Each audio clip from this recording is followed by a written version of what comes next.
പറന്നു ആ കൈയും പിടിച്ച്. ഞാൻ വിശ്വാസിയാണ്. സന്തോഷം വന്നാലും സങ്കടം വന്നാലും തിരുപ്പതിക്ക് പോകുന്നത് എൻ്റെ ഒരു ശീലമാണ്.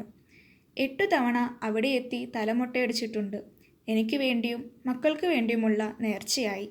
സത്യം പറഞ്ഞാൽ എൻ്റെ വിദേശയാത്ര ആരംഭിക്കുന്നതും തിരുപ്പതിയിൽ നിന്നാണെന്ന് പറയാം. 2007 നവംബർ. ക്ഷേത്ര പരിസരത്ത് നിൽക്കുമ്പോൾ മുകളിലൂടെ ഒരു വിമാനം പോകുന്നു.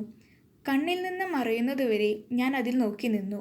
പിന്നെ ഒപ്പമുള്ളവരോട് പറഞ്ഞു, എനിക്കും ഇതിലൊന്ന് കയറി കടൽ കടക്കണമെന്ന്. വല്ലാത്ത വട്ട് തന്നെ എന്നായിരുന്നു അവരുടെ പ്രതികരണം. അതും സ്വാഭാവികമായിരുന്നു. കാരണം 56 വയസ്സുള്ള ഒരു ചായക്കടക്കാരനാണ് പറയുന്നത്. വിദേശത്ത് അടുത്ത പരിചയക്കാരോ ബന്ധുക്കളോ ഇല്ലെന്ന് ഓർക്കണം. എങ്കിലും വിമാനത്തിൽ 2 സീറ്റ് ഞാൻ മനസ്സുകൊണ്ടെടുത്തിരുന്നു. തിരികെ നാട്ടിലെത്തി കുറച്ചു ദിവസത്തിനുള്ളിൽ TV-യിൽ ഒരു പരസ്യം കണ്ടു. സ്കൂൾ ഓഫ് ഭഗവത്ഗീതയിലെ സ്വാമി സന്ദീപാനന്ദഗിരിയുടെ നേതൃത്വത്തിൽ വിശുദ്ധ നാടുകളിലേക്ക് യാത്ര. ഇന്ത്യയിലെ വലിയ യാത്രകളും ഞാൻ തുടങ്ങിയത് തീർത്ഥാടനങ്ങളിലൂടെയായിരുന്നല്ലോ. ഒരാൾക്ക് 85,000 രൂപയാണ്. കൂടാതെ ഭക്ഷണത്തിനായി 20,000 രൂപ നൽകണം. 18 ദിവസത്തെ യാത്ര. ഡിസംബർ 27 പുറപ്പെടും. അധികം ആലോചിച്ചില്ല. അവരുടെ ഓഫീസിൽ പോയി 20,000 രൂപ കൊടുത്ത് 2 ടിക്കറ്റ് ബുക്ക് ചെയ്തു. പക്ഷേ ചില പ്രശ്നങ്ങളുണ്ട്.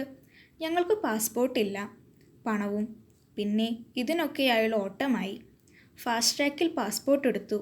മൂത്ത മകൾ ഉഷ ജോലി ചെയ്യുന്ന സുധീന്ദ്ര മെഡിക്കൽ മിഷനിലെ വിജയലക്ഷ്മി 1,00,000 രൂപ നൽകി സഹായിച്ചു. ബാക്കിയുള്ള തുകയ്ക്കായി കുറച്ച് സ്വർണം പണയം വെച്ചു. വസ്ത്രങ്ങളും ബാഗും അടക്കം ഞങ്ങൾക്ക് വാങ്ങണം. അവിടെ തണുപ്പായിരിക്കും. അതിനു കൂടിയുള്ള വേഷവിധാനമാണ് വേണ്ടത്. വോളിബോൾ ദേശീയ താരവും കൊച്ചിൻ പോർട്ട് ട്രസ്റ്റിലെ ഉദ്യോഗസ്ഥനുമായിരുന്ന രാധാകൃഷ്ണൻ എൻ്റെ ഒരു സുഹൃത്താണ്. അദ്ദേഹം രാഷ്ട്രപതിയിൽ നിന്ന് പുരസ്കാരം സ്വീകരിക്കാനായി പോയപ്പോൾ വാങ്ങിയ കോട്ടും ബാഗും എനിക്ക് തന്നു. അങ്ങനെ ഞാൻ പാൻസും ഷർട്ടും കോട്ടും, മോഹന സാരിയും കോട്ടും ഉറപ്പിച്ചു. ഞാൻ ഷൂവും വാങ്ങി. തിരുവനന്തപുരത്ത് നിന്നായിരുന്നു ഫ്ലൈറ്റ്. അവിടെ എത്തി എയർപോർട്ടിലൂടെ നടക്കുമ്പോൾ ഞാൻ ഇട്ടിരുന്ന ചെരുപ്പ് പൊട്ടി. ഷൂസ് ബാഗിനകത്തായിരുന്നതിനാൽ എടുത്തില്ല. മനസ്സ് നിറയെ ആദ്യ വിമാനയാത്രയായിരുന്നതിനാൽ ചെരുപ്പിനൊന്നും വലിയ പരിഗണന ഞാൻ കൊടുത്തുമില്ല. വിമാനത്തിൽ കയറിയപ്പോൾ ചെറിയൊരു അങ്കലാപ്പുണ്ടായിരുന്നു. സത്യത്തിൽ സീറ്റ് ബെൽറ്റ് ഇടാൻ പോലും അറിയില്ല. മോഹനയാണ് എന്നെ സഹായിച്ചത്. ജീവിതത്തിലാദ്യമായി വായുവിലേക്ക് ഉയർന്നപ്പോൾ ഞാൻ അവളുടെ കയ്യിൽ മുറുകെ പിടിച്ചു. അവൾ എൻ്റെയും. ചെരുപ്പില്ലാതെയാണ് ഞാൻ ഷാർജയിൽ ഇറങ്ങിയത്. അവിടെ നിന്ന് ഈജിപ്തിലെ അലക്സാണ്ട്രിയയിലേക്കായിരുന്നു അടുത്ത യാത്ര. അവിടെ എത്തിയപ്പോൾ ഷൂസ് ഇട്ടു. ക്രൈസ്തവരുടെ പുണ്യസ്ഥലങ്ങളാണെങ്കിലും ആ യാത്രയിൽ ഞങ്ങളെല്ലാവരും ഹിന്ദുക്കളായിരുന്നു.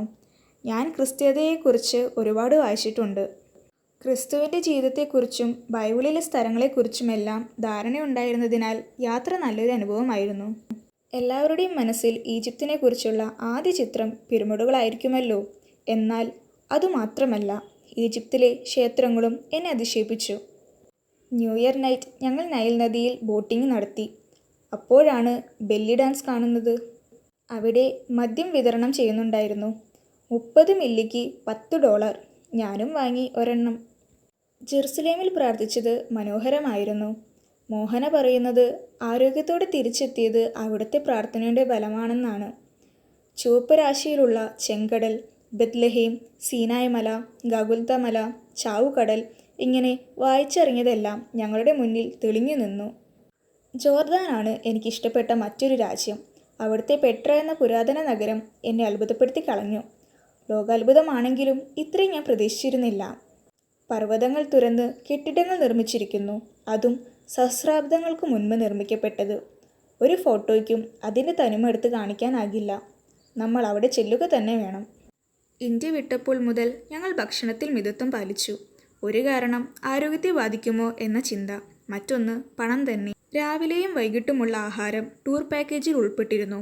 ഉച്ചഭക്ഷണത്തിനാണ് നമ്മൾ പ്രത്യേകം പണം നൽകേണ്ടത്. ഞങ്ങളുടെ ഉച്ചഭക്ഷണം പലപ്പോഴും പഴങ്ങളായിരുന്നു. ജോർദാനിൽ ഞങ്ങൾ ഒരു മലയാളിയെ സന്ദർശിച്ചു. പാലക്കാട്ടുകാരൻ രാമചന്ദ്രൻ. സ്വാമിക്ക് അറിയാവുന്നയാളാണ്. ഇപ്പോൾ അവിടെ വസ്ത്രനിർമ്മാണ വ്യവസായം നടത്തുന്നു. ആദ്യം കൊച്ചി, കാക്കനാട്ടായിരുന്നു അദ്ദേഹത്തിൻ്റെ സംരംഭം. പിന്നീട് ജോർദാനിലേക്ക് മാറി. മറുനാട്ടിൽ ഒരു മലയാളിയെ കണ്ടതിൽ ഞങ്ങൾക്ക് സന്തോഷമായിരുന്നു. അതിലുപരി അദ്ദേഹം ഞങ്ങൾക്കായി ഒരുക്കിയ ഇന്ത്യൻ ഭക്ഷണവും ഇഷ്ടപ്പെട്ടു. ഇന്ത്യ വിട്ടതിന് ശേഷം ഇതാദ്യമായിരുന്നു. വിദേശയാത്രകളിൽ നിന്ന് എനിക്ക് തോന്നുന്ന ഒരു കാര്യം ഇന്ത്യ വിട്ടാൽ പിന്നെ എല്ലാ ഭക്ഷണത്തിനും ഒരേ രുചിയാണെന്നാണ്. അതും എൻ്റെ തോന്നലാണ്. എന്തായാലും രാമചന്ദ്രൻ പിന്നീട് നാട്ടിൽ വന്നപ്പോൾ എറണാകുളത്ത് എൻ്റെ വീട്ടിൽ വന്നിരുന്നു. മടക്കയാത്രയിൽ ഞങ്ങൾ ഒരു ദിവസം ദുബായിൽ തങ്ങിയിരുന്നു. വിമാനം മാറിക്കയറാനായിരുന്നു ഈ താമസം. അതിനാൽ ദുബായ് പാക്കേജിൽ ഉൾപ്പെട്ടിരുന്നില്ല. അവിടെ മെട്രോ പണി നടക്കുന്ന സമയമായിരുന്നു അത്. ഞങ്ങൾ പുറത്തുകൂടി ഒന്ന് നടന്നതൊഴിച്ചാൽ അധികം കാഴ്ചകളൊന്നും കണ്ടിട്ടില്ല. പണമില്ലായിരുന്നു എന്നത് തന്നെയാണ് കാരണം. അവിടെ വെച്ച് ഹോട്ടലിലും മറ്റുമായി ഒരുപാട് മലയാളികളെ കണ്ടു. എറണാകുളത്ത് ഞങ്ങളുടെ അയൽവാസിയായ ഒരു രമേശൻ അവിടെ ജോലി ചെയ്യുന്നുണ്ടായിരുന്നു. അദ്ദേഹത്തിൻ്റെ കയ്യിൽ നിന്ന് അല്പം പണം കടം വാങ്ങി അത്യാവശ്യം കുറച്ച് സാധനങ്ങളും മക്കൾക്ക് കൊടുക്കാൻ മിഠായികളും വാങ്ങിയാണ് ഞങ്ങൾ ദുബായിൽ നിന്ന് മടങ്ങിയത്. അങ്ങനെ ഞങ്ങളുടെ സാഹസികമായ ആദ്യ വിദേശ പര്യടനം പൂർത്തിയായി. നാട്ടിലേക്ക് തിരിച്ചെത്തിയപ്പോൾ പലർക്കും അത്ഭുതമായിരുന്നു. ഞങ്ങളെന്തോ വലിയ കാര്യം ചെയ്തുവെന്ന് തോന്നിയിട്ടാണോ എന്നറിയില്ല. സത്യത്തിൽ എനിക്കിതിൽ വലിയ അത്ഭുതമില്ലായിരുന്നു. കാരണം എനിക്ക് എന്തും സാധിക്കുമെന്നൊരു വിശ്വാസമുണ്ടെനിക്ക്. യാത്രയിൽ ഞങ്ങൾ അധികം സാധനങ്ങളൊന്നും വാങ്ങിയില്ല. ജെറുസലേമിൽ നിന്ന് 20 കൊന്ത വാങ്ങിയിരുന്നു. അത് സുഹൃത്തുക്കൾക്ക് നൽകി. ആദ്യ വിദേശയാത്രയുടെ അനുഭവങ്ങൾ കേൾക്കാൻ പലരും വന്നു. ചായക്കടയിൽ വരുന്നവർ യാത്രാവിശേഷങ്ങൾ ചോദിക്കുന്നത് പതിവായി. ഞങ്ങൾ ഒരുപാട് കണ്ടു. കണ്ടതെല്ലാം മനസ്സിൽ കൊണ്ടുപോകുന്നു. എന്നാൽ ആദ്യ വിദേശയാത്ര ഞങ്ങൾക്ക് സമ്മാനിച്ച ഏറ്റവും വലിയ കാര്യം എന്താണെന്ന് ചോദിച്ചാൽ എനിക്കൊരു ഉത്തരമുണ്ട്. വീണ്ടും യാത്ര ചെയ്യാനുള്ള ആഗ്രഹമാണത്. മംഗളം പത്രത്തിലാണ് ഞങ്ങളെക്കുറിച്ച് ആദ്യമായി ഫീച്ചർ വരുന്നത്. 2008 തന്നെ. അഭിജിത്ത് കട്ടപ്പനയായിരുന്നു എഴുതിയത്. സൺഡേ സപ്ലിമെൻറ്റിൽ. മംഗളത്തിൽ തന്നെ ധനുസുമോദ് ഞങ്ങളോട് സംസാരിച്ചതിന് ശേഷമായിരുന്നു ഇത്. ഉലകം ചുറ്റും ബാലാജി എന്നായിരുന്നു ആ ഫീച്ചറിൻ്റെ തലക്കെട്ട്. അതോടെ ചായക്കടക്കാരുടെ യാത്ര പ്രശസ്തമായി. അടുത്തു തന്നെ ഡെക്കാൻ ക്രോണിക്കിളിലും വന്നു. ആദ്യ യാത്രയുടെ കടം വീട്ടാൻ 2 വർഷമെടുത്തു. അപ്പോഴേക്കും രണ്ടാമത്തെ യാത്രയ്ക്കുള്ള കളമൊരുങ്ങിയിരുന്നു.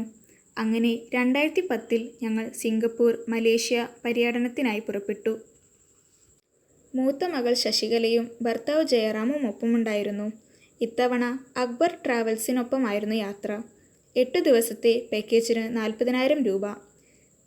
സിനിമകളിലൊക്കെ കണ്ട് എനിക്ക് പോകണമെന്ന് ആദ്യം തോന്നിയ രാജ്യങ്ങളിലൊന്ന് സിംഗപ്പൂരായിരുന്നു.